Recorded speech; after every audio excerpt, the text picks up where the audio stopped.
গল্পের শুরুটা হয় অনেক দূরের একটা ছোট গ্রাম থেকে, যেখানকার মানুষ সবসময় আতঙ্কে দিন কাটাত। আসলে এই গ্রামে অনেক আগে থেকেই একটা ভয়ানক গল্প ছড়িয়ে পড়েছিল, যা সবার মনে ভয় ধরিয়ে দিয়েছিল। গ্রামবাসীদের দাবি ছিল নদীর পাশে এক ভয়ানক রাক্ষস থাকে। সে নাকি মানুষ শিকার করে, তাদের মেরে মাথা কেটে ফেলে আর তারপর সেই মাথা খেয়ে ফেলে। এরপর সে মাথা ছাড়া লাশটা নদীতে ফেলে দেয়। শুরুতে লোকজন এটাকে শুধু গুজব বা পুরনো লোককথা মনে করেছিল, কিন্তু আস্তে আস্তে পরিস্থিতি পাল্টাতে শুরু করল আর সেই ভয়ঙ্কর গল্পটা সত্যি হতে দেখা গেল। এসব দেখে পুরো গ্রামে আতঙ্ক ছড়িয়ে পড়ল। এখন আর কারো মনে কোনো সন্দেহ থাকল না যে নদীর কাছে সত্যি ভয়ানক কিছু একটা আছে, বরং তারা পুরোপুরি নিশ্চিত হয়ে গেল যে সেখানে কোনো এক ভয়ঙ্কর রাক্ষস থাকে। পরিস্থিতি এখন এমন দাঁড়িয়েছে যে যখনই গ্রাম থেকে কেউ হঠাৎ গায়েব হয়ে যেত, লোকজন কোনো তদন্ত ছাড়াই ধরে নিত যে তাকে নদীর সেই রাক্ষসটা মেরে ফেলেছে। তারপর একদিন এই ভয়ঙ্কর ঘটনাটা ঘটল নাগা নামের এক তরুণীর সাথে। একদিন সে হঠাৎই কোনো চিহ্ন না রেখে গায়েব হয়ে গেল। কিছু সময় পর নদীর পাড়ে তার স্যান্ডেল পাওয়া গেল, কিন্তু তার শরীর আর কোনো দিন খুঁজে পাওয়া যায়নি। এই কারণে পুরো গ্রাম ধরে নিল যে নাগাকেও সেই নদীর রাক্ষস মেরে ফেলেছে। তাই কেউ তাকে খোঁজার সাহস পর্যন্ত করল না। এমনকি গ্রামের মোড়লও এই ব্যাপারে কোনো মাথা ব্যথা দেখাল না। কিন্তু একজন মানুষ ছিল যে এই কথা মানতে পরিষ্কারভাবে মানা করে দিয়েছিল। সে হলো নাগার খালা মহিক। মহিকের মনে একদম বিশ্বাস ছিল যে তার ভাগ্নি এখনও বেঁচে আছে, অথবা এমন কোনো বিপদে পড়েছে যেখান থেকে সে বের হতে পারছে না। এখন গ্রামের কেউ যখন মহিককে সাহায্য করতে রাজি হলো না, তখন সে শহর থেকে সাহায্য নেওয়ার সিদ্ধান্ত নিল। এই কারণেই সে ডিটেকটিভ কিন নামের একজন প্রাইভেট ইনভেস্টিগেটরকে ডাকল। কয়েকদিন পর কিন সেই গ্রামে পৌঁছল। কঠিন আর বিপজ্জনক সব রহস্য সমাধান করার কারণে তার নাম আগে থেকেই বেশ নাম ডাকছিল। এমনকি এই অচেনা গ্রামের মানুষও তার নাম শুনেছে। গ্রামে পৌঁছানোর পরপরেই সে মহিককে খোঁজার চেষ্টা করল। তখনই সে জানতে পারল যে মহিক গ্রামের মোড়লের বাড়িতে গিয়েছে। কিন সেখানে গিয়ে এক খারাপ দৃশ্য দেখল। গ্রামের মোড়ল মহিকের সাথে দেখা করতে রাজি ছিল না, এবং তার গার্ডরা মহিকের সাথে খুব খারাপ ব্যবহার করছিল। এটা দেখে কিন সাথে সাথে মাঝখানে চলে আসলো এবং গার্ডদের থামিয়ে দিল। তারপর সে মহিককে সেখান থেকে নিরাপদে বের করে আনল। এখন মহিক যখন কিনকে দেখল, সে খুব স্বস্তি পেল। তার মনে হতে লাগল যে হয়তো তার ভাগ্নিকে খুঁজে পাওয়ার কোনো একটা আশা এখনও বাকি আছে। এরপর তদন্ত শুরু হলো নাগার বাড়ি থেকে। সেখানে কিনের দেখা হলো ফিহার সাথে, যে নাগার নিজের বাবা ছিল। যখন কিন তাকে জিজ্ঞেস করল যে সে তার মেয়েকে শেষবার কবে দেখেছিল, তখন তার উত্তরটা ছিল বেশ চমকে যাওয়ার মতো। সরাসরি উত্তর দেওয়ার বদলে ফিহার ব্যবহার ছিল অনেক বেশি উদাসীন আর কঠোর। সে খুব অবহেলার সাথে বলল যে হয়তো নাগা অন্য কোনো ছেলের সাথে পালিয়ে গেছে। এই কথা শুনে মহিকের খুব রাগ হলো, কিন্তু সে কোনোভাবে নিজের রাগকে সামলে রাখল। এরপর সে কিনকে নাগার রুম চেক করার জন্য ভেতরে নিয়ে গেল। প্রথম দেখায় নাগার রুমটা একদম পরিষ্কার আর গোছানো মনে হচ্ছিল, কিন্তু কিনের তীক্ষ্ণ চোখে একটা অদ্ভুত ব্যাপার ধরা পড়ল। সে দেখল মেঝেতে একটা ফুলদানির প্লেটের কিছু ভাঙার টুকরো পড়ে আছে। মহিক জানালো যে এটা বেশ অদ্ভুত, কারণ নাগা একজন দর্জি ছিল আর তার ফুলদানি জমানোর কোনো শখ ছিল না। তাই প্রশ্ন জাগছিল যে এই অচেনা টুকরোগুলো আসলে আসলো কোত্থেকে। তখন কিন জিজ্ঞেস করল, ইদানিং বাড়িতে কি অদ্ভুত কোনো ঘটনা ঘটেছিল যার সাথে এটার কোনো কানেকশন থাকতে পারে? এটা শুনে মহিকের একটা পুরনো কথা মনে পড়ল। কিছুদিন আগে একটা চোর ঘরে ঢুকেছিল, কিন্তু ওই সময় নাগা তাকে দেখে ফেলেছিল। নাগা তাকে বকাঝকা করে বাধা দিয়েছিল আর দুজনের মধ্যে ধস্তাধস্তিও হয়েছিল। সেই সময় নাগা চোরটার হাতে আঘাত করেছিল, কিন্তু যেহেতু বাড়ি থেকে কিছুই চুরি হয়নি, তাই ওই বিষয়টাকে তেমন গুরুত্ব দেওয়া হয়নি আর কথা ওখানেই শেষ হয়ে গিয়েছিল। এখন বাড়ি থেকে যখন কোনো শক্ত প্রমাণ পাওয়া গেল না, তখন কিন সেই জায়গায় যাওয়ার সিদ্ধান্ত নিল যেখানে নাগাকে শেষবার দেখা গিয়েছিল। সেই জায়গাটা ছিল নদীর পাশের জঙ্গল, যেখানে নাগার স্যান্ডেল পাওয়া গিয়েছিল। সেখানে কিন একটা গুরুত্বপূর্ণ প্রমাণ পেল। সে সেখানে একটা অদ্ভুত গাছের বীজ পেল। কিন সেই বীজটা নিয়ে গ্রামের কবিরাজের কাছে গেল, যাতে সে ওটা চিনতে পারে। কবিরাজ বীজটা দেখেই চিনে ফেলল এবং জানালো যে এটা এমন একটা গাছের বীজ যা নেশার মতো কাজ করে এবং এটার সাহায্যে কাউকে অজ্ঞান করে দেওয়া সম্ভব। কিন্তু এর সাথেই কবিরাজ কিনকে একটা কড়া সতর্কবার্তা দিল। সে বলল, কিনের যদি মনে হয় যে নাগা গায়েব হওয়ার পেছনে কোনো মানুষের হাত আছে, তবে সে ভুল ভাবছে। কবিরাজের বিশ্বাস ছিল যে এসবই সেই মাথা খেকো রাক্ষসের কাজ। কিন্তু কিন শান্ত মাথায় ভাবল। তার মনে হচ্ছিল যে এই গ্রামের কিছু মানুষ সত্যিটা লুকোনোর চেষ্টা করছে। এখন সে যখন কবিরাজের বাড়ি থেকে বের হলো, সে বুঝতে পারল কিন আড়ালে তার পিছু নিচ্ছে। তখন মহিক কিনকে জানালো যে নাগা তার কাছে কতটা স্পেশাল ছিল। নাগার মা তাকে যখন ছেড়ে চলে গিয়েছিল তখন সে অনেক ছোট ছিল। এরপর তার বাবা ফিহাও কোনোদিন তাকে নিজের মেয়ের মতো আপন করে নেয়নি। এমন অবস্থায় মহিকই তাকে আদর যত্ন দিয়ে বড় করেছিল। কিন্তু মহিকের স্বামীর এটা একদম পছন্দ ছিল না যে সে তার ভাগ্নির ওপর এত খেয়াল রাখে। সে মহিককে পরিষ্কারভাবে হুমকি দিয়েছিল যে সে যদি নাগার দেখাশোনা চালিয়ে যায় তবে সে তাকে ডিভোর্স দিয়ে দেবে। এই কারণে মহিক বাধ্য হয়ে নাগার থেকে দূরে সরে গিয়েছিল। কিন্তু অনেক বছর পর সে নিজের ভুল বুঝতে পারল। তখন সে তার স্বামীকে ডিভোর্স দিয়ে নিজের ভাগ্নির সাথে আবার দেখা করার জন্য গ্রামে ফিরে আসলো, যাতে সে তার পুরনো ভুলগুলো শুধরে নিতে পারে। কিন্তু কপাল তার সাথে ছিল না। গ্রামে ফেরার কয়েকদিন পরই নাগা হঠাৎ রহস্যময়ভাবে গায়েব হয়ে গেল। এই ঘটনার পর মহিকের খুব আফসোস হতে লাগল। তার মনে হতো যদি সে নাগাকে কোনোদিন ছেড়ে না যেত তবে হয়তো আজ সে নিরাপদ থাকত। মহিকের সততা আর তার আফসোস দেখে কিন তাকে তার তদন্তের সাথে থাকার অনুমতি দিল। রাত হতেই পুরো গ্রামে আবার ভয়ের পরিবেশ ছড়িয়ে পড়ল। মাথা খেকো রাক্ষসের ভয় এত বেশি ছিল যে সবাই তাদের বাড়ির দরজা শক্ত করে বন্ধ করে দিল। লোকজন তাদের বাড়ির সামনে কবিরাজের দেওয়া তাবিজ ঝুলিয়ে দিল যাতে অশুভ শক্তি থেকে বাঁচা যায়। ওদিকে কিনও গ্রামেই ছিল, আর সেও এই থমথমে আর ভয়ঙ্কর পরিবেশটা অনুভব করছিল। কিন্তু ক্লান্তির কারণে যখন তার ঘুম আসলো তখন সে স্বপ্নে একটা খুব ভয়ঙ্কর দৃশ্য দেখল। সে দেখল সে নদীর পাড়ে দাঁড়িয়ে আছে, পানিতে নাগার কাটা মাথা ভাসছে, আর সবচেয়ে ভয়ঙ্কর ব্যাপার হলো তার চোখগুলো খোলা ছিল এবং তার মুখ নড়ছিল, যেন সে কারো কাছে সাহায্য চাইছে। কিন হঠাৎ ভয় পেয়ে জেগে উঠল। তার শরীরে ঠান্ডা ঘাম ঝরছিল আর নিঃশ্বাস দ্রুত হয়ে গিয়েছিল। সে বুঝতে পারছিল না যে সে যা দেখল সেটা কি শুধুই একটা স্বপ্ন ছিল নাকি নাগার অতৃপ্ত আত্মার কোনো সংকেত। সকাল হতেই কিন আর সময় নষ্ট করল না এবং মহিককে নিয়ে আবার পুরো গ্রামে নতুন প্রমাণের খোঁজে বেরিয়ে পড়ল। তখনই তারা একটা বেশ চিন্তার মতো তথ্য পেল। নাগা যেদিন গায়েব হয়েছিল সেদিন তাকে গ্রামের মোড়লের মেয়ে টুয়েটের সাথে জোরে ঝগড়া করতে দেখা গিয়েছিল। এটা শোনামাত্রই কিন আর মহিক মোড়লের বাড়িতে পৌঁছল আর টুয়েটকে জেরা শুরু করল। টুয়েট জানালো যে তাদের ঝগড়াটা ছিল তুচ্ছ একটা বিষয় নিয়ে। সে বলল যে নাগা তার জন্য যে জামাটা বানিয়েছিল সেটার রং ভুল ছিল, তাই সে তাকে টাকা দিতে মানা করে দিয়েছিল। এই কথায় রাগে নাগা বলেছিল যে টুয়েট যদি টাকা না দেয় তবে সে এই টাকা তার হবু স্বামী ট্যাকের কাছ থেকে আদায় করে ছাড়বে। এই ঘটনায় একটা সম্ভাবনা তৈরি হলো যে ঝগড়ার পর নাগা হয়তো ট্যাকের সাথে দেখা করতে গিয়েছিল। কিন সাথে সাথে ট্যাকের ব্যাপারে খোঁজখবর নিল। তখন সে জানতে পারল যে ট্যাক একজন কুমোর ছিল যে মাটির ফুলদানি আর প্লেট বানাতো। এই কথা শোনামাত্রই কিনের নাগার রুমে পাওয়া সেই ভাঙা টুকরোগুলোর কথা মনে পড়ে গেল। এখন এটা সম্ভব ছিল যে সেই ফুলদানিটা ট্যাকই বানিয়েছিল। এই সন্দেহের ভিত্তিতে কিন আর মহিক সরাসরি ট্যাকের বাড়িতে পৌঁছে গেল।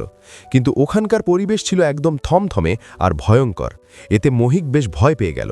তাই কিন তাকে বাইরে অপেক্ষা করতে বলল আর নিজে অন্ধকার ওয়ার্কশপের ভেতরে চলে গেল। ভেতরে যেতেই হঠাৎ কিনের মনে হলো যেন মাথা খেকো রাক্ষস নাগার ওপর হামলা করছে। কিন্তু সেই ভয়ঙ্কর দৃশ্য এক মুহূর্তেই ভোজবাজির মতো গায়েব হয়ে গেল। তখনই সে ওয়ার্কশপের পেছন থেকে কারো নড়াচড়ার শব্দ শুনতে পেল। কিন সাথে সাথে ওখানে দৌড়ে গেল আর শেষ পর্যন্ত ট্যাককে খুঁজে পেল। কিন দেরি না করে তার ওপর নাগা গায়েব হওয়ার অভিযোগ তুলল এবং তাকে জিজ্ঞেস করল নাগার সাথে তার আসল সম্পর্কটা কী ছিল। চাপের মুখে ট্যাক আর বেশিক্ষণ চুপ থাকতে পারল না এবং সে নাগার সাথে তার সম্পর্কের সত্যিটা বলে দিল। সে জানালো যে সে নাগাকে ভালোবাসত এবং টুয়েটের সাথে বাগদান ভেঙে নাগাকে বিয়ে করতে চেয়েছিল। কিন্তু তাদের এই সম্পর্ক গ্রামের মোড়ল আর তার পরিবার একদমই মেনে নেয়নি। যখন তারা এই ভালোবাসার কথা জানতে পারল তারা ট্যাককে হুমকি দিয়েছিল যে সে যদি বাগদান ভেঙে দেয় তবে তারা তার আর নাগা দুজনের জীবনই বরবাদ করে দেবে। ট্যাকের এই কথা শোনার পর কিন আর মহিকের মনে নতুন একটা সন্দেহ তৈরি হলো। তাদের মনে হলো হয়তো গ্রামের মোড়লের পরিবারই নাগা গায়েব হওয়ার পেছনে দায়ী হতে পারে, যাতে তাদের পরিবারের সম্মান বাঁচে। এই সন্দেহ নিয়ে তারা দুজন গ্রামের মোড়লের বাড়িতে আবার গেল। সেখানে লেয়াম, তার স্ত্রী বিহং আর তাদের মেয়ে টুয়েটকে জেরা করা হলো। তারা তিনজনই এটা মানল যে তারা ট্যাকের ওপর রাগী ছিল, কিন্তু তারা পরিষ্কারভাবে জানালো যে তারা নাগার কোনো ক্ষতি করেনি। তখনই টুয়েট একটা নতুন আর চমকে দেওয়ার মতো কথা বলল। সে বলল, ট্যাক মিথ্যে বলছে, সে নাগাকে বিয়ে করতে চায়নি। আসলে যখন ট্যাক জানতে পারল যে নাগা তার সন্তানের মা হতে চলেছে, তখন সে ভয় পেয়ে গিয়েছিল। এই ভয়ের কারণেই সে নাগাকে ছাড়তে চেয়েছিল। এই কথা সামনে আসতেই পুরো মামলার মোড় ঘুরে গেল। এখন এটা পরিষ্কার যে নাগা প্রেগনেন্ট ছিল। এখন এই ঘটনার পেছনে অনেকেরই শক্ত কারণ থাকতে পারে। প্রথম সম্ভাবনা হলো ট্যাকই হয়তো নাগাকে মেরে ফেলেছে, যাতে তাদের সম্পর্ক আর বাচ্চার খবর বাইরে না আসে এবং সে মোড়লের ধনী মেয়েকে বিয়ে করতে পারে। দ্বিতীয় সম্ভাবনা হলো মোড়লের পরিবার নাগাকে সরিয়ে দিয়েছে যাতে তাদের মেয়ের বিয়ে কোনো বদনামের কারণে ভেঙে না যায়। কিন্তু এসবই তখন পর্যন্ত শুধু সন্দেহ ছিল।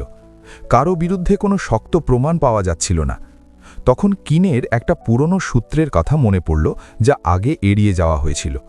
সেটা হলো সেই ঘরে ঢোকা চোরটা। এটা অদ্ভুত ছিল যে সে ওই সময় কিছুই চুরি করেনি।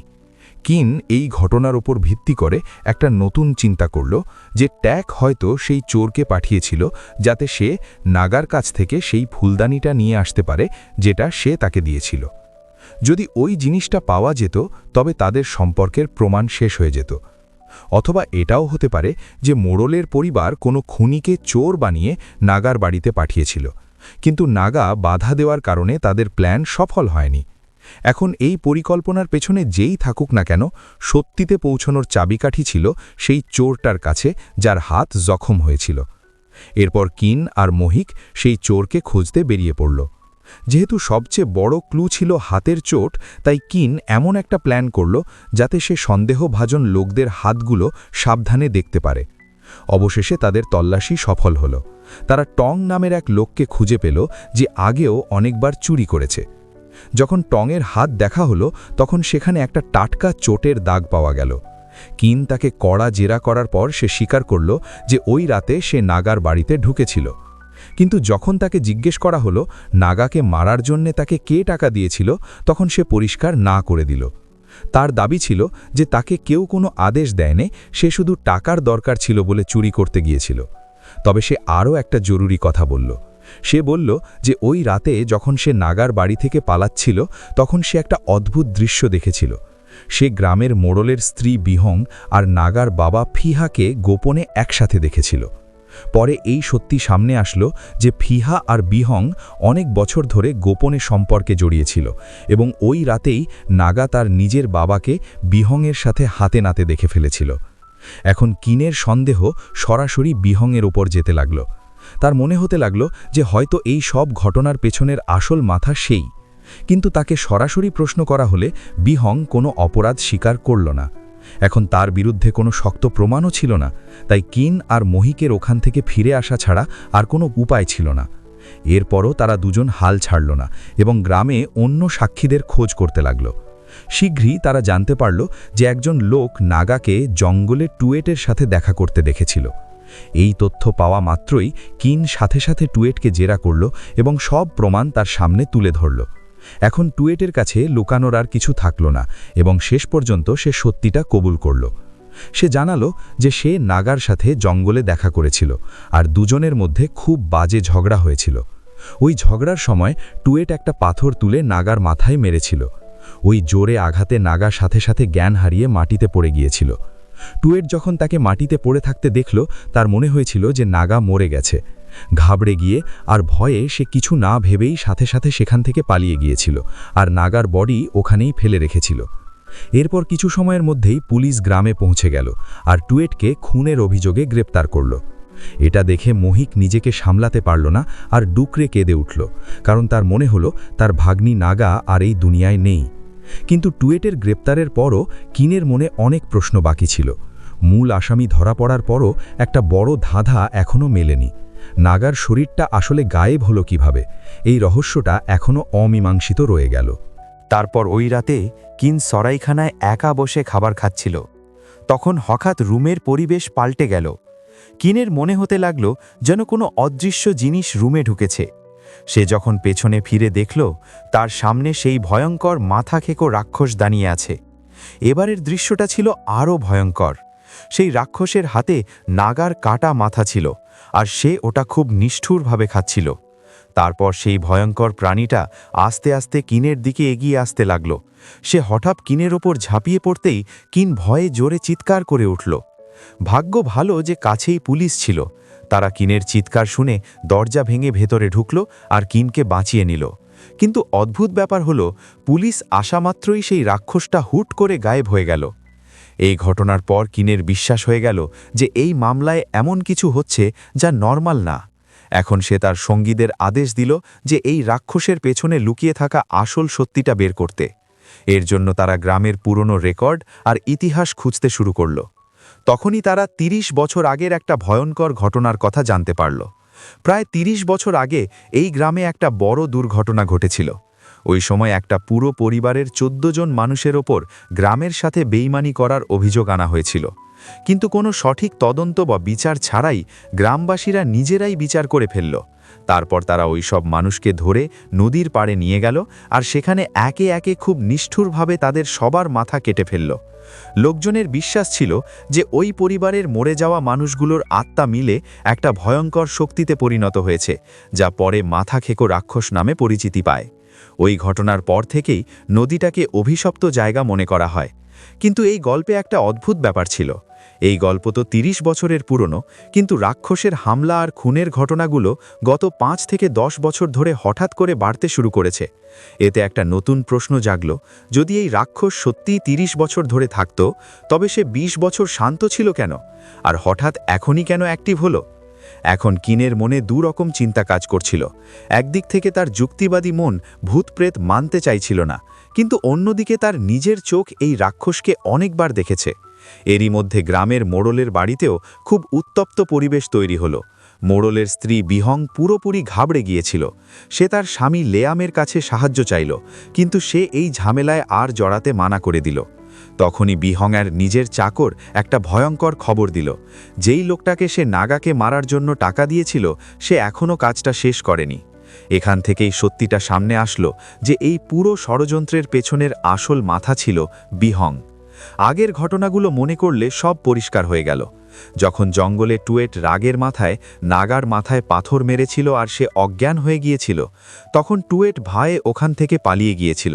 কিন্তু কাকতলীয়ভাবে বিহংয়ের চাকর ওই ঘটনার সাক্ষী হয়ে গিয়েছিল, আর সে সাথে সাথে তার মালকিনকে সব কথা বলে দিয়েছিল। কিন্তু নাগাকে সাহায্য করার বদলে বিহং এটাকে একটা সুযোগ হিসেবে কাজে লাগাতে চাইল। সে তার মেয়ের বদনাম থেকে বাঁচতে চেয়েছিল, তাই সে চাকরকে টাকা দিয়ে একজন খুনি ভাড়া করতে বলল। ওই কাজের জন্য যাকে বেছে নেওয়া হয়েছিল সে হলো টং, সেই চোর যাকে আগে ধরা হয়েছিল। কিন্তু টং ছিল চালাক আর লোভী। সে যখন জঙ্গলে নাগাকে অজ্ঞান অবস্থায় পেল, সে একটা নতুন প্ল্যান করল। নাগাকে মারার বদলে সেটাকে লুকিয়ে বন্দি করে রাখল। তার উদ্দেশ্য ছিল সে বারবার বিহং ব্ল্যাকমেল করবে আর তার থেকে টাকা হাতাতে থাকবে।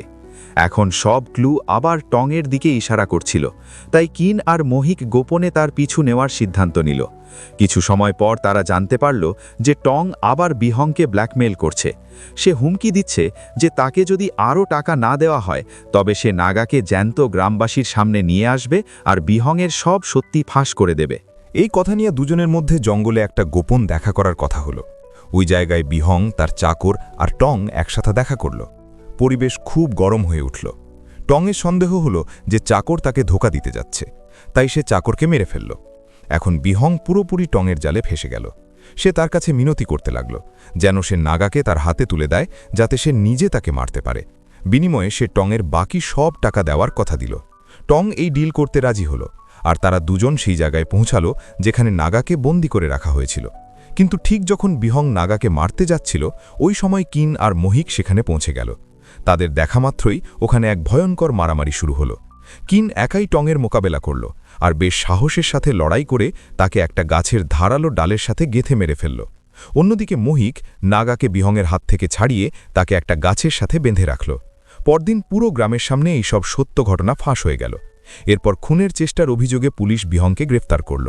ওদিকে ট্যাক ও টুগেটের সাথে বাগদান ভেঙে দিল আর নাগার সাথে আবার সম্পর্ক জোড়া লাগাল। এখন সে নাগা আর তাদের অনাগত সন্তানকে নিয়ে নতুন জীবন শুরু করতে চায়। আস্তে আস্তে গ্রামের শান্তি ফিরে এলো। কিন্তু কিনের কাছে মামলাটা এখনও পুরোপুরি শেষ হয়নি, কারণ তার মনে এখনও একটা বড় প্রশ্ন ঘুরপাক খাচ্ছিল। সে বারবার ভাবছিল যে আসলে সেই রাক্ষসটা কে ছিল যাকে সে নিজের চোখে দেখেছিল। এখন কিন যখন গ্রাম থেকে ফিরছিল তখন মহিকও তার সাথে ছিল। পথে সে একটা গুরুত্বপূর্ণ কথা জানালো। সে বলল যে সে কোনোদিনও সেই রাক্ষসকে দেখেনি যার কথা কিন বলছে। তবুও গ্রামের মানুষ বিশ্বাস করত যে কবিরাজের দেওয়া একটা বিশেষ পানীয় তাদের সেই রাক্ষস থেকে বাঁচায়। মহিক দ্বিধা কাটিয়ে সত্যিটা স্বীকার করল যে সে প্রতি রাতে গোপনে সেই পানীয় কিনের খাবারে মিশিয়ে দিত। কিন্তু সে এটাও বলল যে সে নিজে কোনোদিন ওই পানীয় খায়নি। এটা শুনে কিন খুব অবাক হল। সে সাথে সাথে ওই পানীয়টা পরীক্ষা করার সিদ্ধান্ত নিল। তখনই এক চমকে দেওয়ার মতো সত্যি সামনে আসলো। ওই পানীয় আসলে কোনো সুরক্ষা দেয় না, বরং ওটা ছিল একটা শক্তিশালী নেশার ওষুধ, যা সেই গাছের বীজ থেকে বানানো হয়েছিল যেটা আগে নদীর কাছে পাওয়া গিয়েছিল। এর মানে হলো পুরোটা সময় গ্রামে কোনো রাক্ষস ছিল না। লোকজন যা কিছু দেখত সেটা ছিল শুধু নেশার কারণে হওয়া চোখের ভুল বা হ্যালুসিনেশন। এই পুরো ভয় আর মিথ্যের পেছনে আসল দায়ী ছিল সেই কবিরাজ। এখন আরও একটা প্রশ্ন আসলো, সে কেন এমনটা করল? এই সত্যি বোঝার জন্য কিন গ্রামের ইতিহাস আরও গভীরভাবে ঘাঁটতে শুরু করল। তখনই একটা গোপন সত্য সামনে আসলো। ৩০ বছর আগে যেই পরিবারের ১৪ জন মানুষকে মেরে ফেলা হয়েছিল, আসলে ওই পরিবারে ১৫ জন মানুষ ছিল। তাদের মধ্যে একটা ছোট বাচ্চা বেঁচে গিয়েছিল। ওই দিনই তার মনে প্রতিশোধের আগুন জ্বলে উঠেছিল, আর সে কসম খেয়েছিল যে সে একদিন এই অন্যায়ের বদলা নেবেই। এরপর সে গ্রাম ছেড়ে চলে যায় আর অনেক বছর ধরে বিষ আর ওষুধ নিয়ে গবেষণা করে। অনেক বছর পর সে আবার গ্রামে ফিরে আসে, কিন্তু নিজের আসল পরিচয়ে নয়। সে কবিরাজ সেজে গ্রামে ফিরেছিল। এখন তার প্ল্যান ছিল খুব চালাক আর নিষ্ঠুর। সে তার বানানো নেশার ওষুধ দিয়ে গ্রামবাসীর মনে বিভ্রম তৈরি করা শুরু করে। ভয় আর সেই নেশার প্রভাবে আস্তে আস্তে সে গ্রামবাসীদের মাথা আর তাদের সব সিদ্ধান্ত কন্ট্রোল করতে থাকে। তারপর সে তার শত্রুদের একে একে মারতে শুরু করে, ঠিক যেমন গ্রামবাসীরা একসময় তার পরিবারকে মেরেছিল। কিন্তু যখন কিন আর পুলিশ তার ঝুপড়ি পর্যন্ত পৌঁছালো, তখন অনেক দেরি হয়ে গেছে, কারণ তার ঘর তখন পুরোপুরি খালি ছিল। আসল অপরাধী অর্থাৎ কবিরাজ সেখান থেকে আগেই পালিয়ে গেছে।